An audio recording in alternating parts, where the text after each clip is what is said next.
भगवान भोलेनाथ से माता पार्वती ने 3 प्रश्न पूछे जो मृत्यु लोक में घट रही घटनाओं पर आधारित थे। 1. कौन सी स्त्री समय से पहले विधवा हो जाती है? 2. कौन सी स्त्री को जीवन में कभी सुख प्राप्त नहीं होता है? 3. पतिव्रता स्त्री अपने पति को सब कुछ देती है मगर एक चीज है जो मांगने पर भी नहीं देती है। आइए अब हम इस पौराणिक कथा को विस्तार से आपको सुनाते हैं। एक बार भगवान भोलेनाथ कैलाश पर्वत पर बैठे थे, तभी वहां पर माता पार्वती भी आ जाती हैं और कहने लगती है कि हे प्रभु, मैं जब इधर आ रही थी तो मेरी नजर मृत्यु लोक पर पड़ी, तो मैंने वहां जो देखा उससे मेरा हृदय विचलित हो गया। तभी भगवान भोलेनाथ ने कहा, हे देवी, आपने मृत्यु लोक में ऐसा क्या देखा जिसे देखकर आप विचलित हो गई? तब पार्वती जी ने कहा, हे स्वामी, मैंने देखा कि वहां 3 स्त्रियां बैठी हैं जो कि सहेलियां हैं, जिनमें से 2 विधवा हो चुकी है और अपनी दुख भरी जिंदगी जी रही है, और वही तीसरी स्त्री सुहागिन है जो अपने पति के साथ खुशी से जीवन जी रही है। हे नाथ, ये सब देखकर मेरा हृदय बहुत विचलित हो गया है, अब आप मेरा मार्गदर्शन करें। तभी महादेव जी ने माता पार्वती की बात सुनकर कहा, हे देवी, आप मुझे वह बताओ जिससे आपका मन विचलित हुआ, जिसका मैं आपको उत्तर देकर के तुम्हारे विचलित मन और हृदय को शांति यानी संतुष्टि दे सकूं। तब पार्वती जी ने अपने मन में उठ रहे 3 प्रश्नों को बताया। 1. कौन सी स्त्री समय से पहले विधवा हो जाती है? 2. कौन सी स्त्री को जीवन में कभी सुख प्राप्त नहीं होता है? 3. पतिव्रता स्त्री अपने पति को सब कुछ देती है मगर एक चीज है जो मांगने पर भी नहीं देती है। इस प्रकार माता पार्वती के प्रश्नों को सुनकर भोलेनाथ कहने लगे, पार्वती, तुम जिन स्त्रियों की बात कर रही हो, जिनमें से 2 विधवा हो चुकी है और अपनी दुख भरी जिंदगी जी रही है, और वही तीसरी स्त्री सुहागिन है जो अपने पति के साथ खुशी से जीवन जी रही है, तुम जानना चाहती हो ऐसा क्यों हुआ? तो सुनो, मैं अब एक कहानी सुनाता हूँ जिसे अगर तुम ध्यान से सुनोगी तो सब कुछ समझ में आ जाएगा, नहीं तो आधा अधूरा सुनने वाले सदा ही परेशान रहते हैं और उनका ज्ञान कभी काम नहीं आता है। अब मैं जो कहानी सुनाने जा रहा हूँ इसमें आपके तीनों प्रश्नों के उत्तर छुपे हुए हैं। तब माता पार्वती ने कहा, भगवान, मैं आपकी बात से पूरी तरह से सहमत हूँ, इसलिए मैं जो आप सुनाएंगे उसको एकाग्र होकर सुनूंगी, लेकिन प्रभु, आप मेरी इस दुविधा का समाधान अवश्य करें। तब भगवान भोलेनाथ कहते हैं, देवी, ध्यान से सुनो जो मैं तुम्हें सुनाने जा रहा हूँ। हे पार्वती, सबसे पहले मैं उस स्त्री की कहानी सुनाता हूँ जो सुहागन है। वह स्त्री वहां के राजा के नौकर की पत्नी है। उसको अपनी पत्नी पर पूर्ण विश्वास था, यानी भरोसा था कि उसकी पत्नी पतिव्रता है, जिसकी चर्चा वह अपने दोस्तों के साथ बार बार करता था। इसी तरह ये बात फैलते फैलते एक दिन राजा के दरबार तक पहुंच जाती है। तभी राजा ने नौकर को बुलाया और कहा कि तुम अपनी पत्नी की इतनी प्रशंसा करते हो, क्या वह सच में पतिव्रता स्त्री हैं? क्या तुम्हें पूर्ण विश्वास है? शिवजी बोले, पार्वती महाराज की बात सुनकर नौकर बोला, महाराज, मुझे मेरी पत्नी पर पूरा विश्वास है कि वह पतिव्रता स्त्री है। तभी राजा का एक मंत्री बोला कि अगर मैं तुम्हारी पत्नी के पतिव्रत धर्म को खंडित कर दूं तो तुम्हें कौन सी सजा मिलनी चाहिए?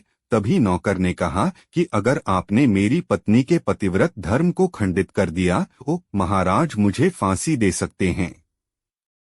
इसके बाद नौकर ने राजा से कहा, महाराज, अगर मंत्री जी मेरी पत्नी के पतिव्रत धर्म को खंडित नहीं कर पाए तब इनको कौन सी सजा मिलेगी? तब राजा ने कहा, इनको भी फांसी दी जाएगी। भोलेनाथ बोले, पार्वती, इस सजा को मंत्री ने भी स्वीकार कर लिया और नौकर से पूछा, बताओ ऐसी कौन सी चीज लेकर आऊं जिससे तुम्हें विश्वास होगा कि मैं तुम्हारी पत्नी के पतिव्रत धर्म को खंडित करने में सफल हो गया हूँ? तब नौकर ने कहा, महाराज, अगर मंत्री जी मेरे घर जाकर मेरी शादी के समय का पटका और कटार लेकर आ जाएं, जिसको मेरी पत्नी ने बहुत ही संभाल कर रखा है क्योंकि वह सुहाग की निशानी मानी जाती है, अगर इनको आप लेकर आ गए तो मैं मान जाऊंगा कि आपने मेरी पत्नी का पतिव्रत धर्म खंडित कर दिया है। महादेव जी ने पार्वती जी से कहा, शर्त स्वीकार हो जाने के बाद मंत्री उस शहर में जाता है और उस शहर में एक स्त्री से मिलता है जो इस काम को अंजाम तक पहुंचा सकती है, और उसको सब कुछ विस्तार पूर्वक बता देता है और कहता है, अगर तुमने मेरा उस पतिव्रता स्त्री से संपर्क करवा दिया तो उसके बदले में तुमको जितना धन चाहिए मैं तुम्हें दूंगा। शिवजी कहते हैं, पार्वती मंत्री की बात सुनकर वह स्त्री बोली, आप जिसके लिए यह सब करने की कह रहे हैं वह कोई साधारण स्त्री नहीं है, वह पतिव्रता स्त्री है। तुमसे मिलना तो दूर की बात है, वह तुम्हारी तरफ देखेगी भी नहीं। ये सब जानने के बाद मंत्री ने कहा, अगर तुम उससे मेरा संपर्क नहीं करा सकती हो तो मेरा एक काम कर दें, उसके घर में जाकर उसकी शादी का पटका और कटार चुराकर मुझे दे दें, और दूसरा उस स्त्री के गुप्तांग के आसपास कोई निशान है तो वह भी मुझे बताना।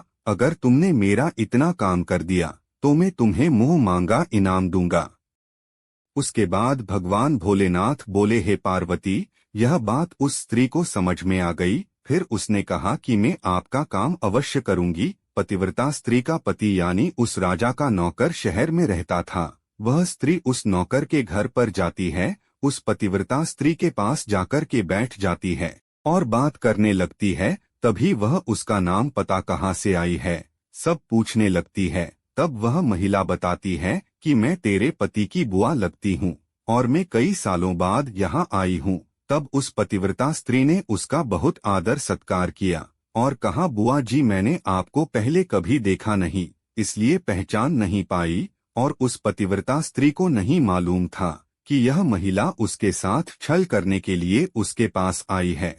इस प्रकार वह महिला उसके घर 2 से 3 दिन तक रुकती है और वह जिस काम के लिए आई थी उसको करने की योजना बनाने लगी। तभी वह पतिव्रता स्त्री स्नान करने के लिए गई तो उसके साथ जाकर उसको स्नान कराने लगी। उसे बहुत मना करने पर भी वह नहीं मानती है और कहती है कि तुम मुझे मना मत करो, तुम मेरी बेटी के समान हो, मुझे ये सब अच्छा लगता है।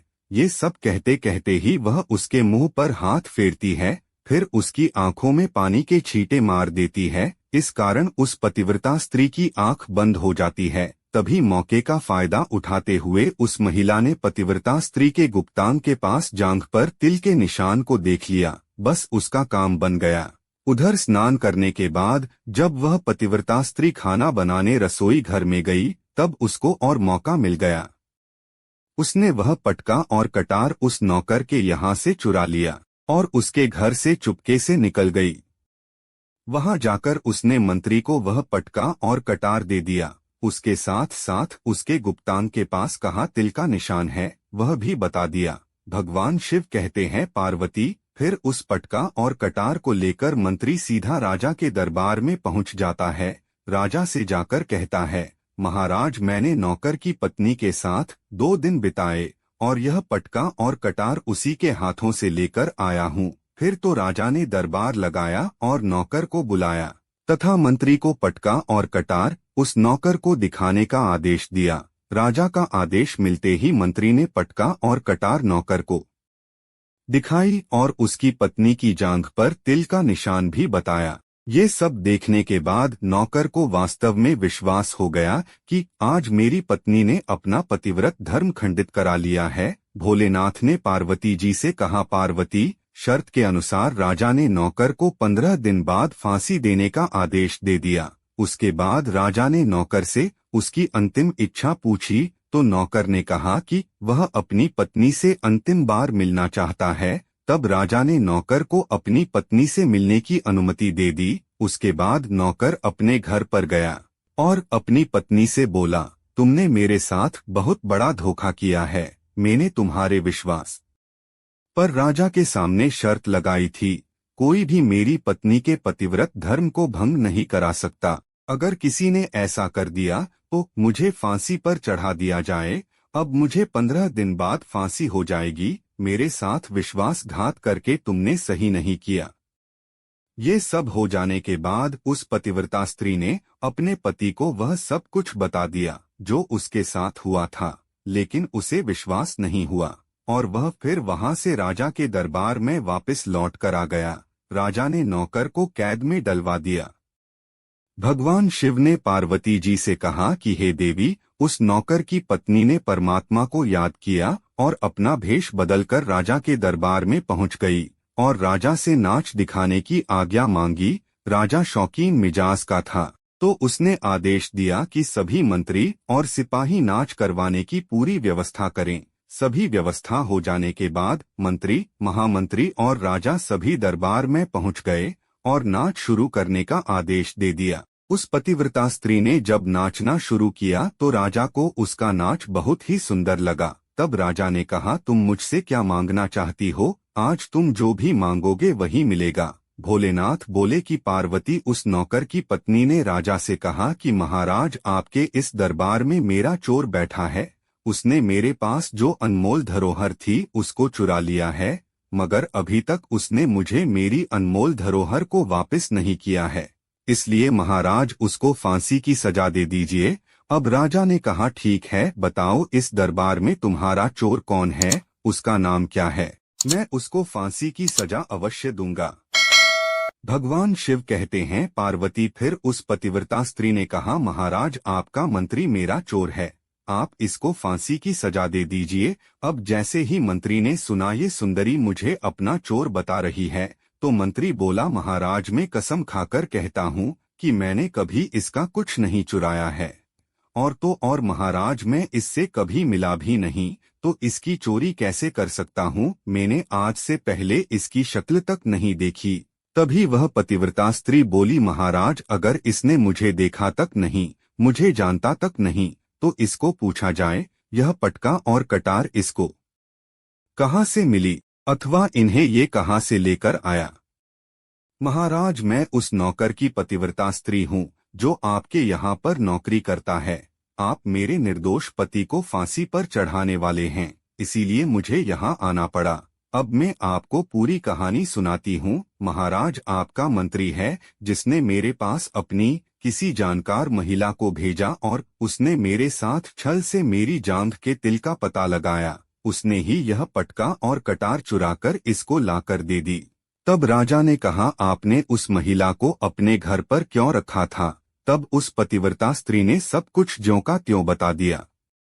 यह सब जानने के बाद राजा ने उस महिला को दरबार में लेकर आने का आदेश दिया और कुछ समय बाद उस महिला को दरबार में लाया गया। तब उस महिला ने राजा के सामने सब सच्चाई बता दी। तब राजा ने उस नौकर को छोड़कर उस मंत्री को फांसी पर चढ़ा दिया। भगवान शिव कहते हैं, पार्वती, इस प्रकार उस नौकर की पतिव्रता स्त्री ने अंत में राजा से कहा, महाराज, मैं अपने पति से बहुत प्यार करती हूँ, कभी भी अपने पति का नाम तक अपने मुंह से नहीं लेती हूँ। भगवान शिव ने कहा, देवी, मेरी कहानी पूरी हुई, अब आप अपने प्रश्न के जवाब सुनो। तुम्हारा पहला प्रश्न था, कौन सी स्त्री समय से पहले विधवा हो जाती है?